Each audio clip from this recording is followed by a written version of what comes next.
મારા વાલા પ્રિયો, ઈશુના નામમાં હું તમને શુભેચ્છા પાઠવું છું। પ્રભુ ઈશુ તમારા માટે આજે ચમત્કાર કરવાના છે। તમે તે ચમત્કાર જોવા જઈ રહ્યા છો, પ્રાપ્ત કરવાના છો ને અનુભવ કરવા જઈ રહ્યા છો। શું તમારા માટે ચમત્કારની જરૂર છે? તમારી માંદગી બદલવી જોઈએ, સમસ્યા હલ થવી જોઈએ, જરૂરિયાત પૂરી થવી જોઈએ, પરિવારમાં પરિવર્તન આવવું જોઈએ। શું થશે? શું આવી રીતે તમે વિચારી રહ્યા છો? તે ત્યારે થશે જ્યારે પ્રભુ ચમત્કાર કરશે। ચમત્કાર એવી વસ્તુ છે જે અશક્યને શક્ય બનાવે છે।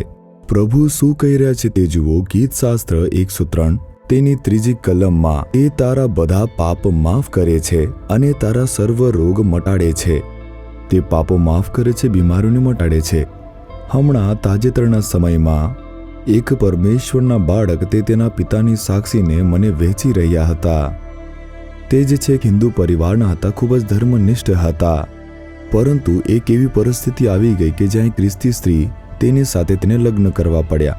તેની પત્ની પ્રાર્થના કરતી હતી અને પ્રભુને વળગી રહી હતી, પરંતુ તે જે છે તે આ બધું માનતો ન હતો। એકવાર એક ભયંકર બીમારીએ તેના ઉપર હુમલો કર્યો। તે ખૂબ જ ખરાબ રીતે તે બીમારીથી પ્રભાવિત થઈ ગયો હતો। તેના પરિવારે પણ તેની સંભાળ રાખવાનું એકદમ છોડી જ દીધું હતું। તેથી તે તેની એવી પરિસ્થિતિમાં આવ્યું કે પત્ની સાથે એકલા રહેવું પડ્યું। તે ખૂબ જ દુઃખી થઈ ગયો હતો કે અરે, હું તો હવે કમાઈ શકતો નથી, મારા શરીરમાં બીમારી છે, મારું જે પાપ હતું તેના કારણે હું ઈશ્વરને નફરત કરતો હતો અને પાપ કરતો હતો, મને તેના કારણે ઘણી અસર થઈ ગઈ છે। તે પીડા સહન કરી રહ્યો છે, બસ આટલું, બીજું કંઈ નહીં। એક બાજુ તેની બીમારી હતી અને બીજી બાજુ દુઃખ હતું, બીજી બાજુ વેદના હતી। તે એકદમ અશાંત થઈ ગયો અને તેથી તેણે આત્મહત્યા કરવાનું નક્કી કર્યું। તેણે પ્રભુ માટે થોડો સમય નક્કી કર્યો। નજીકમાં જ એક મિલ હતી અને તે મિલની અંદર દર અડધા કલાકની અંદર એક મોટેથી સાયરન વાગતું। તે તેમના કર્મચારીને વિરામ આપવા માટે હતું, પણ આખા શહેરમાં સંભળાતું।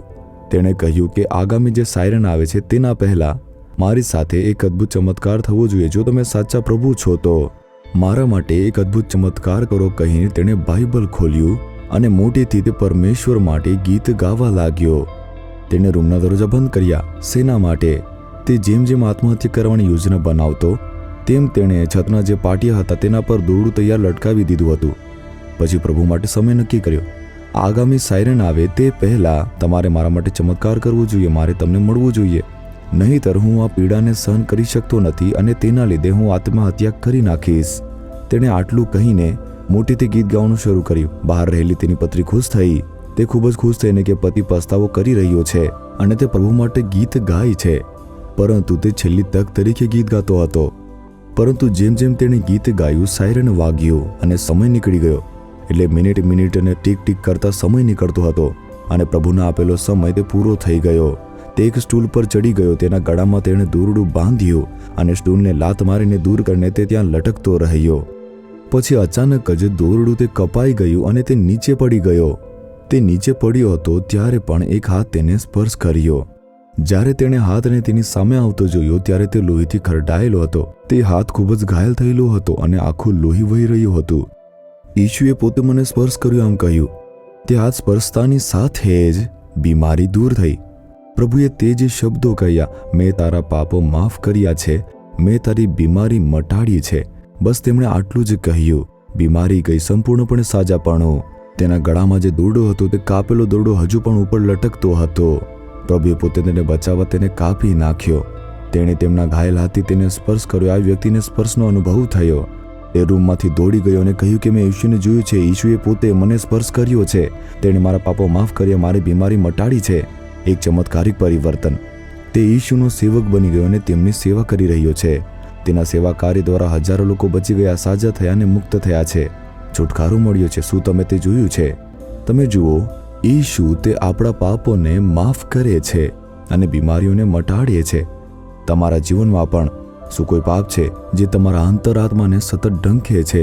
શું મારા પાપ માફ થશે? શું મને પરમેશ્વર માફી આપશે? શું પાપનો ભાર બદલાશે અને મને શાંતિ મળશે?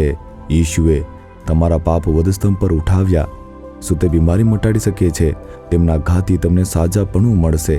તેમણે વધસ્તંભ પર રોગો ઉઠાવ્યા। શું આ શ્રાપ તે બદલાઈ જશે? તે તમારા માટે વધસ્તંભ પર શ્રાપ બન્યા। વિશ્વાસથી કહો કે હે ઈશુ, મારા પાપોને માફ કરીને તમે મારી બીમારીઓ મટાડશો। તમે આમ કહ્યું છે, કૃપા કરીને કરો। તમારા હૃદય પર હાથ મૂકો। દીકરી હાથ મૂકો, દીકરા હાથ મૂકો. હમણાં જ કહો, ઈશુ કૃપા કરીને પાપો માફ કરો અને મારી બીમારીને મટાડી દો. મારા પાપોને માફ કરીને બીમારીને મટાડી દો. મારા પાપને શ્રાપને બદલો અને મારી બીમારી મટાડી દો. ઈશુના નામમાં આમેન, આમેન.